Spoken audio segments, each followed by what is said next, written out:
I was in the hospital for gastritis when Claire took a call and shot to her feet. Ben has a fever. I'm going to check on him. I'll be right back. Before I could say a word, she was gone, and she didn't come back all night. That evening, I saw Ben's new TikTok, a short, sappy video of him looking weakly at the camera with the caption, "With you here, I feel like I can beat anything." I left a comment. "She's a great caretaker, that's for sure." My phone buzzed almost immediately. It was Claire. "Leo, it's not what it looks like.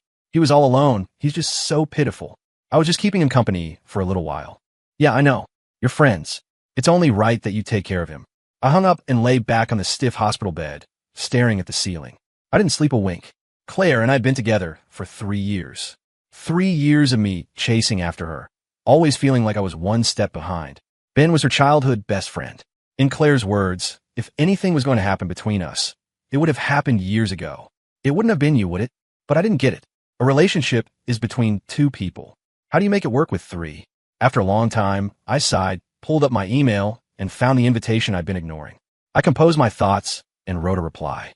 Then I called my manager. I told him I'd take the overseas post. "Really? Leo, you're not messing with me, are you? You turned it down before. You finally came to your senses." "Yes, Dave. I've thought it through. A few years of experience at the London office would be a good thing." "Great. Get your affairs in order. You leave in a month." I ended the call and took a deep breath. Finally, it was going to be over. As expected, Claire didn't come back that night. I found I didn't care anymore. She showed up early the next morning, still wearing yesterday's clothes, but now she carried the faint scent of roses and vanilla. I didn't know they had showers at the hospital. Besides, that wasn't the brand of body wash we used at home. Maybe it was guilt, but she started apologizing as soon as she walked in. "I'm so sorry. Ben got a sudden headache, and I had to stay with him. I must have dozed off.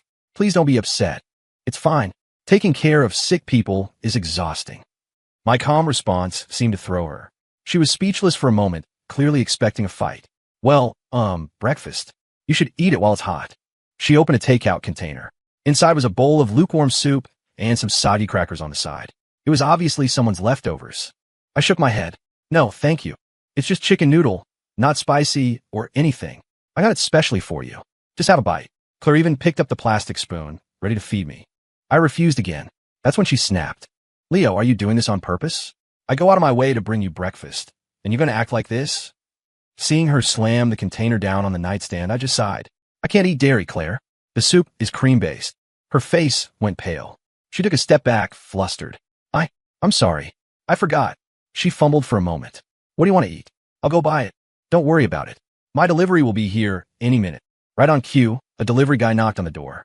I took my breakfast, sat on the edge of the bed, and ate every last bite. My stomach finally started to feel better. Claire just stood there, watching me. I raised an eyebrow. "What? I feel like you've changed. Why aren't you angry?" "Angry about what?" "You already apologized. You said it wasn't on purpose." She couldn't find the words. She just stared at me, her mouth half open, before finally closing it. Just then, her phone rang. It was Ben. "Claire, I still don't feel good. Can you come back and stay with me?" "Okay, I'm on my way." After hanging up, she looked at me and hesitated. "He's all alone. I'll just go for a little while and come right back." "That's what you said last night, and you're gone all night." "I'm alone." I looked her straight in the eye. "Claire, you're my girlfriend. Can you, just for once, choose me?" She opened her mouth to speak, but her phone rang again. This time, Ben's voice was even weaker. "Claire, the doctor said I might have pneumonia. What do I do?" "Don't panic. I'm coming right now." She shot me an annoyed look. "You can order your own food, so you must be fine. I promise I'll stay with you next time." She left without a backward glance. I clenched my fists. There wouldn't be a next time. I was done putting my hopes in her. After a week, I was discharged. On my way out, I saw Claire helping Ben with his own discharge paperwork. I'd never seen her look so gentle. She was carefully supporting him, his tall frame leaning heavily on her. Anyone who didn't know better would think he was paralyzed. It was just a cold and a fever that landed him in the hospital for a week.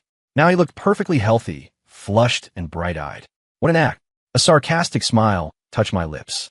I turned, hailed a cab, and went home. My manager had already sent over the files for the London office, and I started preparing for the move. I began packing up my things. I was halfway through a box when Claire came home. She had another woman with her, her childhood friend Ruby. Ruby saw me and rolled her eyes at Claire. "I thought you said he was in the hospital. What's he doing back?" Ruby was the #1 shipper of Claire and Ben, constantly trying to set them up. After Claire and I started dating, Ruby never had a nice word to say to me. I didn't care. It was clear Claire had completely forgotten I was being discharged today. Even she looked surprised to see me. Then it dawned on her. You're out of the hospital? Why didn't you tell me? She asked, a nervous edge to her voice. I kept my tone flat. You look busy. I didn't want to bother you.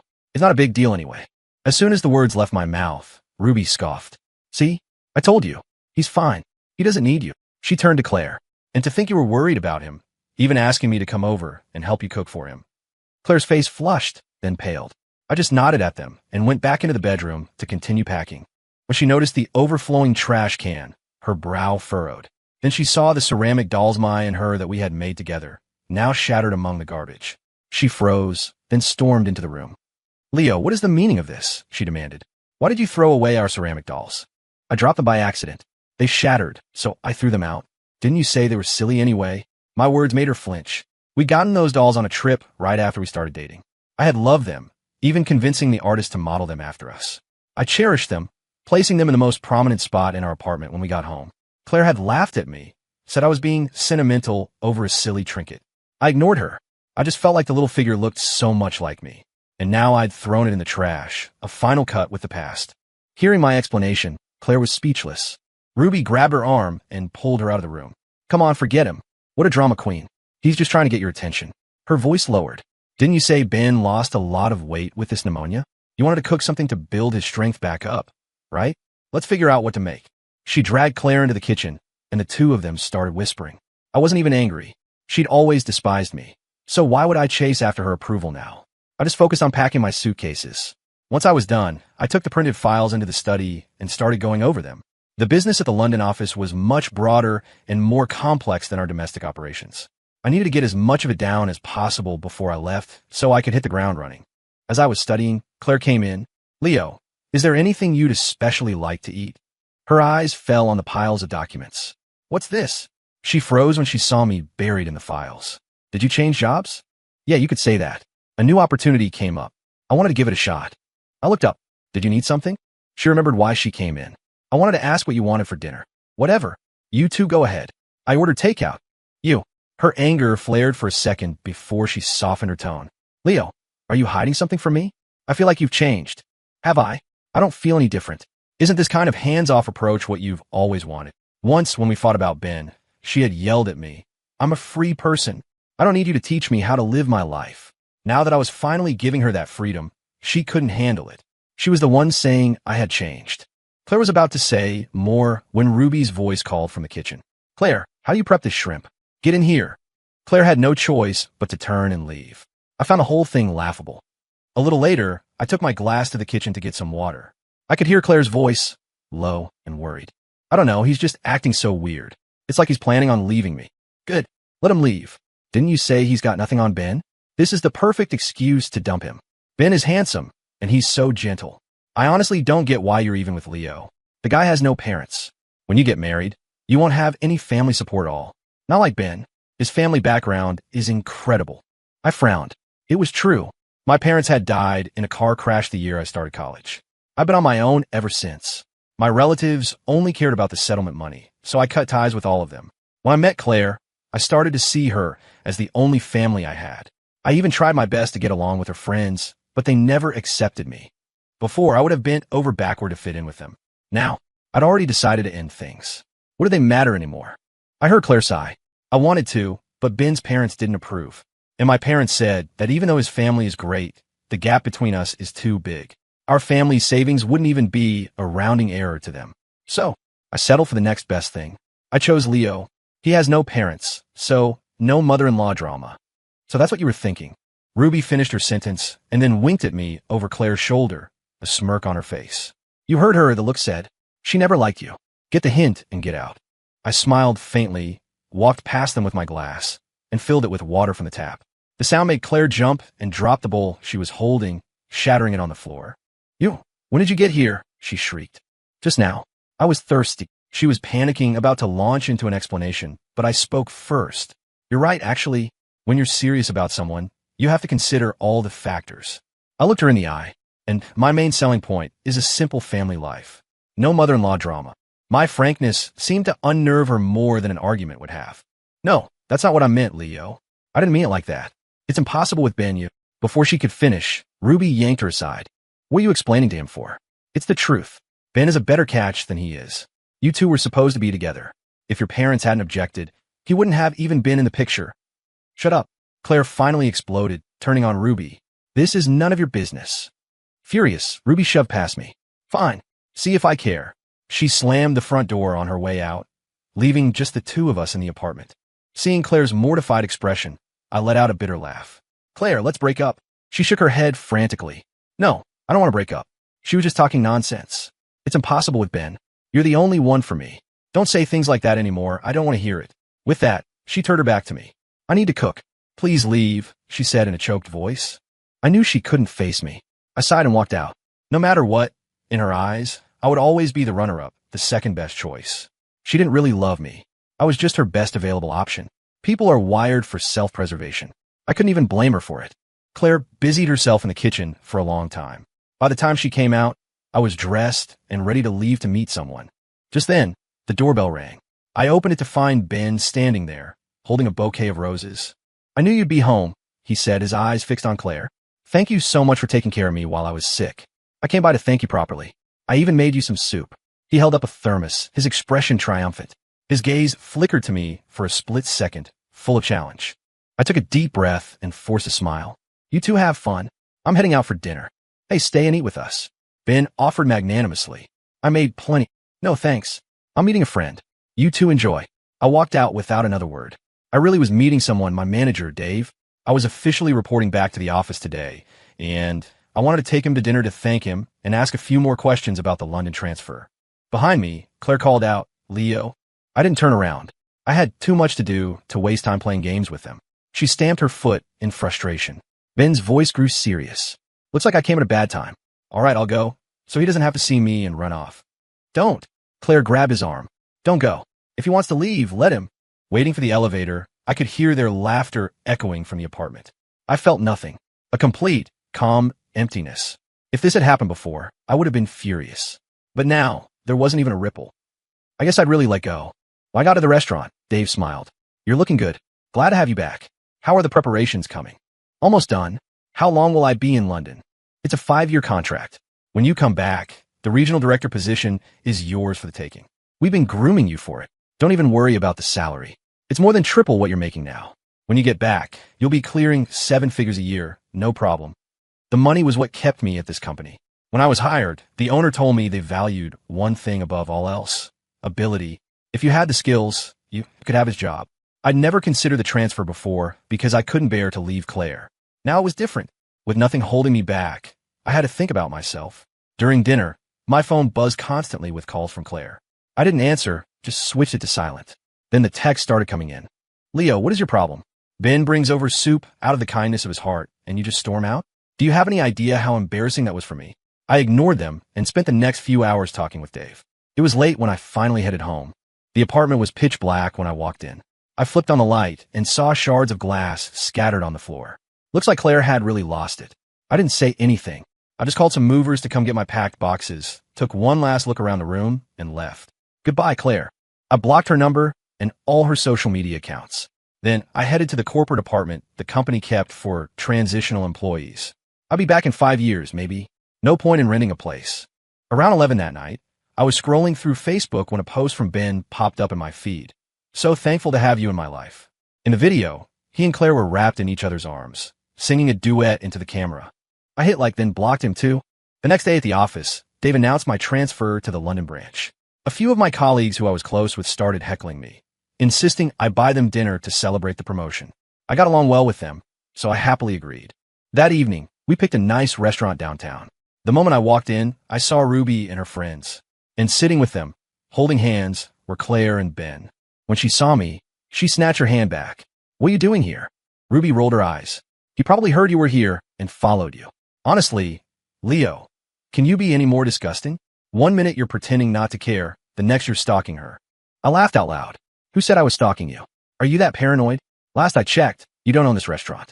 I get that you don't like me, Ms. Jensen. It must be frustrating. All that helpless rage when you can't have what you want. What did you say? You're in love with Ben, aren't you? Since we were done, there was no reason to be polite to her friends anymore. I might as well put it all out in the open. Her jaw dropped. You're talking nonsense. I roll my eyes.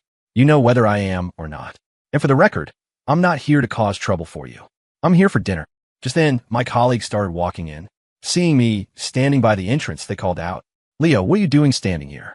Friends of yours? I shook my head. Don't know them. At my words, Claire's face turned a shade of green. My colleagues gathered around me. Leo, when do you head out to London? We're gonna miss you, man. We all started walking toward our table, chatting. Suddenly, Claire rushed over and grabbed my arm. Leo, you going to London? When did this happen? You said you were just changing jobs. Why are you going abroad? Ben was right behind her. Claire, calm down. It's pretty obvious you weren't part of his plan, so he didn't feel the need to tell you.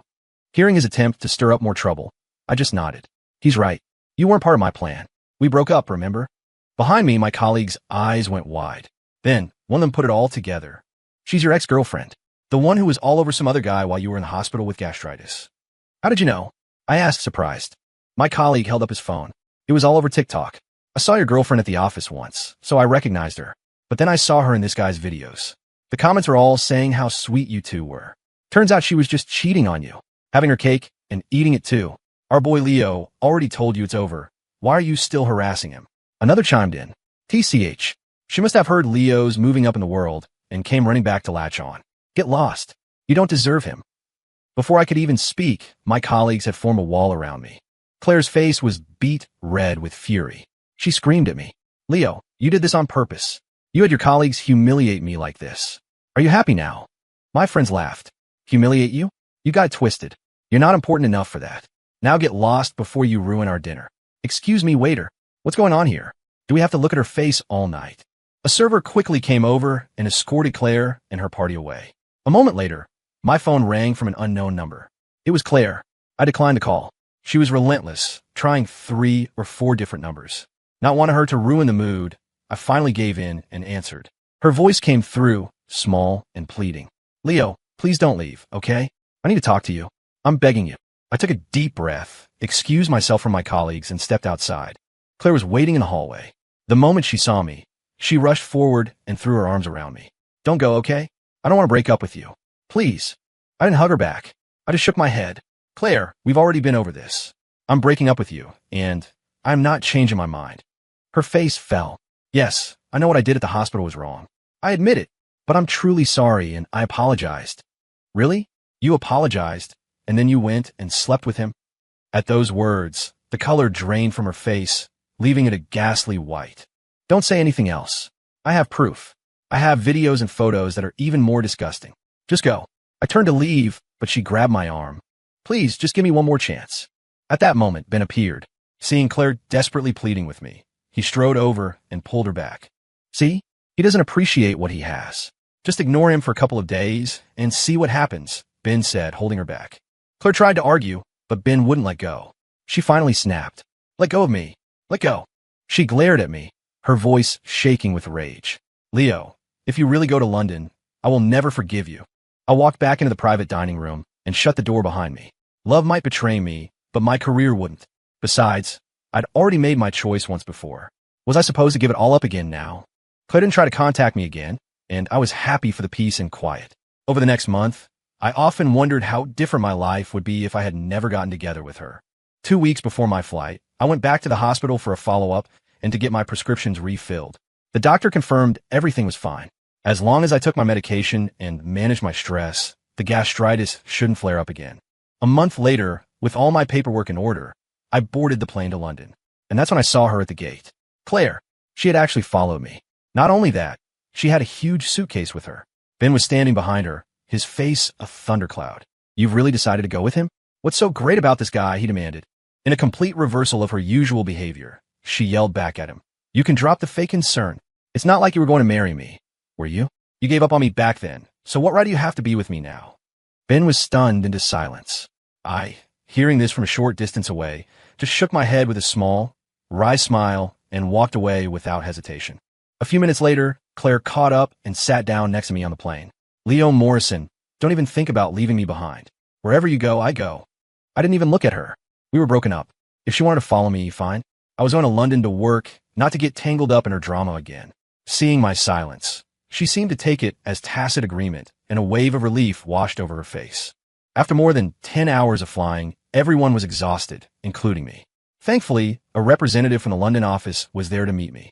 He froze when he saw Claire standing with me. Mr. Morrison, is this? Claire immediately squeezed my hand. I'm his girlfriend. We broken up? I said, my voice cold as ice. Stop harassing me, or I will call the police right here, and you'll regret it. Get a ticket and go home. I looked her dead in the eye. I'm here to work, not to play these games with you. Claire, I'm telling you this for the last time. We're in a foreign country. Don't overestimate your own importance. If you throw a tantrum here, you'd better be careful. This wasn't a threat, but Claire, of course, didn't believe me and tried to argue. The people from the branch office were not playing around. They had security with them. They immediately pulled her aside, blocking her from getting near me. Claire shrieked, sank to the floor, and started sobbing. I turned and got in the car without a single backward glance. After that, I frequently got calls from unknown numbers. She stayed in London, hoping I'd come back to her, but I never agreed to see her. About 3 months later, she finally gave up. The security guys told me a man had picked her up and even showed me a photo. I recognized him immediately. It was Ben, so they were back together. I was honestly and truly relieved. As long as they were stuck with each other, they couldn't bother me. With Claire gone, my life became blessedly peaceful and productive. The work at the London office was even more complex than I had anticipated, but thanks to my preparation, it wasn't too difficult to manage. After 6 months, I had settled in and gotten used to life there. 5 years isn't that long, but it was long enough for me to build a new world for myself. Colleagues from back home would occasionally send me updates on Claire. Ruby somehow got my new number and would periodically forward me news about the happy couple. Ben and Claire ended up getting married because she was pregnant with his child. Apparently, the meeting between the parents was a disaster. Insults were thrown, and they nearly came to blows. Ruby, of course, was their biggest cheerleader. Leo, you're actually a pretty decent guy. You just weren't good enough for Claire, she texted me once. But now, they've overcome all the obstacles to be together. My ship has finally sailed. Reading her messages, I could only think she was a complete idiot. To be in love with a guy, but actively push him into the arms of her best friend. I couldn't even begin to imagine the twisted logic in her head. The day before her wedding, Claire sent me a novel-length text message. Thousands of words detailing how she was being forced into marrying Ben. She said her heart was still with me, that she missed me terribly, and that if I just said the word, she would call off the wedding in a heartbeat. I almost laughed out loud. I screenshotted the entire message and sent it directly to Ben's Instagram DMs. I heard later that, for some unknown reason, Ben and Claire had a massive fight right before the wedding. She ran away from home, but he eventually tracked her down and brought her back. The invitations had already been sent. They had to get married. Hearing this news made me smile. So much for their unbreakable bond. The slightest provocation and they fell apart. Their life together wasn't going to be easy. Soon enough, I was too busy with work to pay them any mind. I stopped keeping up with news from back home and blocked Ruby's number for good. 5 years later, I returned to Chicago. My old manager had been promoted, and I stepped into the role of regional director. On my first day back, my colleagues took me out to celebrate. As we were walking into the hotel restaurant, a voice behind me gasped in disbelief. Leo Morrison. I turned. It was Ruby. I couldn't believe that on my very first day back, she was the first person I'd run into. Of all of Claire's friends, Ruby had been the one who looked down on me the most, always ready with a sarcastic comment. Today, however, I was the one looking down. I stood there, hands in my pockets, every inch the successful executive. I gave her a slight nod and started to walk away. But Ruby rushed forward to block my path. Leo, you're back. It wouldn't be right to just pretend you don't know me, would it? Come, have a drink with us. She tilted her head, a move she probably thought was cute. I laughed. Ms. Jensen, I don't think we're familiar enough to sit at the same table. I'm sorry. I nodded at her again and walked past. Behind me, Ruby started yelling. What's so great about you? You get a little money, and suddenly you don't know anyone. I just shrugged and kept walking. It wasn't worth getting angry over someone like her. After dinner, I went back to my hotel room. I had just arrived and spent the day handling the transition at the office, so I hadn't had time to look for a new place yet. The company was arranging an apartment for me, but I still needed to buy furnishings, so for now, I was at the hotel. Around midnight, a jarring ring from the hotel phone woke me up. I opened my door to find Claire standing there. In 5 years, she had changed completely. Her face was gaunt and drawn, her body thin. The confident, vibrant woman I once knew was gone. The moment she saw me, she lunged forward. I quickly put a hand up to stop her. If you have something to say, say it. If not, I'm calling security. No, please, don't call them. You're back. Why didn't you contact me? I found it hilarious. Ms. Evans, we broke up 5 years ago. You're a married woman. Why on earth would I contact you? My words hit her like a physical blow. She staggered back, clutching her chest. I'm married. Yes, but can't we even be friends? I shook my head. I'm a person who believes in boundaries. Keeping a respectful distance from married women is basic decency. Besides, I wouldn't want my girlfriend to get jealous. What did you say? Girlfriend? She looked at me, her face a mask of disbelief. How can you have a girlfriend? I laughed again. I have a girlfriend. Is that so strange? Did you really think I'd stay celibate my whole life, waiting for you? Claire, you think way too highly of yourself. I gestured to the door. Do you have anything else to say? If not, please leave. I had no idea how she got my room number. It was clear I couldn't stay at this hotel anymore. As I went to close the door, she pushed past me and stumbled into the room. Seeing her act like this, like some kind of cornered animal, I pulled out my phone and stood by the open doorway. My defensive posture made her laugh bitterly. Are you that afraid of me? I shrugged. Get on with it. What do you want? I regret it, she whispered. I regret marrying Ben. I thought the only reason we weren't together was because our parents were against it. After we broke up, I met you. Everyone said you weren't good enough for me, and I was foolish enough to believe them. But after being with you, I got used to you caring for me, taking care of me. I got used to having you depend on me. It wasn't until you left that I realized I truly loved you. She was sobbing now, looking up at me with pleading eyes. Those 3 months in London, I was completely lost. I hated you. How could you just abandon me like that? When Ben came to get me, he was like a knight in shining armor, descending from the heavens. I was just so. As she choked on her own sobs, I felt a headache coming on. I had just gotten off a 10-hour flight, was still jet-lagged, and now I had to listen to this. I was at my breaking point. I dialed the front desk. What is going on down there? You gave out my room number, and now there's a crazy woman up here harassing me. Please call the police for me. Claire, lost in her own self-pitying narrative, didn't immediately register what I'd said. When she did, her face went white. What did you say? A crazy woman? Are you deaf? I've already had them call the police. If you don't leave now, you're going to be a viral news story by morning. That finally broke her. You think I'm a crazy woman? Leo, what was I to you? Have you completely forgotten everything between us? I found it pathetic. You're just my ex, I said, my voice dripping with scorn. An ex I broke up with 5 years ago. And a good ex is one who acts like they're already dead. Especially a married ex-girlfriend. Claire, stop debasing yourself. My beautiful memories of us, the filter through which I'd seen our past, shattered in that instant. I was being blunt, but I needed her to understand she couldn't drag me in her mess. Anyone seeing this would think I was the one seducing her. A married woman showing up at a man's hotel room late at night to pour her heart out? What was that? No, it wasn't a heart-to-heart. It was one-sided harassment, and I was terrified of it. Claire couldn't accept it. She started to scream something else, but just then, hotel security arrived with the police. I explained what had happened. The officers looked bewildered, but took her away. As they led her down the hall, she shot me one last, mournful look. Leo Morrison, you'll regret this. I shrugged. It didn't bother me. Regret? I wouldn't regret a thing. Lying in bed, I finally breathed a sigh of relief. I was texting an old colleague when I found out just how disastrous Claire and Ben's life had become. 5 years had eroded any illusion they had about each other. The perfect man she'd once dreamed of had become an irritation she couldn't stand. They fought constantly about money and his mother. Claire finally realized what a terrible partner Ben was. He was a total mama's boy, doing whatever his mother said. His family had never liked Claire to begin with. After they got married, she had a miscarriage, and her mother-in-law despised her even more. Ben remained silent, refusing to take a side, which left Claire completely disillusioned. My colleague added a warning. Leo, whatever you do, don't fall for it. After you left 5 years ago, that woman came to our office building and staged a protest with signs. Said you used her and threw her away. The CEO was furious. When he found out you'd already broken up with her, he called the police to have her removed. The woman has some serious issues now. I had no idea that it happened. A chill went down my spine. Thank God I called the police tonight. Who knows what would have happened otherwise? On an impulse, I sent the video I'd recorded of her in my hotel room to Ben, along with a simple message. Get your wife under control. I expected them to fight. I never imagined it would be that bad. The next day, while I was at the office, 2 detectives showed up. They asked if I knew a Claire Evans and a Ben Carter. I froze, then admitted that I did, but that she was an ex-girlfriend and I just filed a police report against her the night before. After reviewing my statement, the detectives told me what had happened. Claire and Ben had gotten into a huge argument. It turned violent. Knives were involved. Ben had been stabbed to death. Claire was critically injured.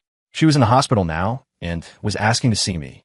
The news was staggering, but I went. When I reached her hospital room, I saw her lying there, tubes everywhere, her body wrapped in gauze. On the way over, the police had told me she was severely wounded. They had attacked each other with a kitchen knife. She had been stabbed several times. Even if she recovered, she'd be permanently disabled. When she saw me, she weakly lifted a hand, trying to reach for mine. I shook my head. Claire, I don't regret that we loved each other once, but I hope you never appear in my life again. My words were probably cruel, but they were how I truly felt. A bitter smile touched her lips, and she let her hand fall back to the bed. She looked at me and whispered one thing. I'm sorry. Leo, I was greedy. I wanted more than I deserved, and in the end, I lost the one person who truly loved me. Can you forgive me? Seeing her so fragile, I clenched my fists. It doesn't matter if I forgive you or not, because we were already over a long time ago. I understand. I was wrong. So terribly wrong. She lay on the bed and began to weep, her body shaking. A doctor rushed in, telling her not to get too agitated. I just nodded once and turned and walked away. She didn't die. They managed to save her. But because of Ben's death, she was charged with murder. However, given that it was a case of mutual combat and that Ben had attacked first, Claire's family hired a good lawyer. The trial lasted 2 years. In the end, Claire was sentenced to 7 years in prison. Her injuries were so severe that when she was released, she couldn't work. She couldn't even manage basic daily tasks on her own. She had no choice but to go home and be cared for by her parents. On the day I married my fiancée, Claire's parents came. They stood at a distance, watching the ceremony and wiping tears from their eyes. I didn't approach them, but I had one of the ushers bring them a small box of our wedding favors. Years later, when my daughter was in elementary school, Claire was released from prison. The next time I saw her, it was on the news. She was in a long-term care facility where she had been systematically abused and tortured by a nurse. The family had discovered it during a visit. The nurse in question was Ruby Jensen. Watching the report, I couldn't help but let out a heavy sigh. Ruby's love for Ben had been a true, all-consuming obsession. Even after he was dead, she hadn't forgotten her quest for revenge, going so far as to get a job at that specific facility just to torment Claire. I shook my head and turned off the TV. I never saw or heard about Claire again after that.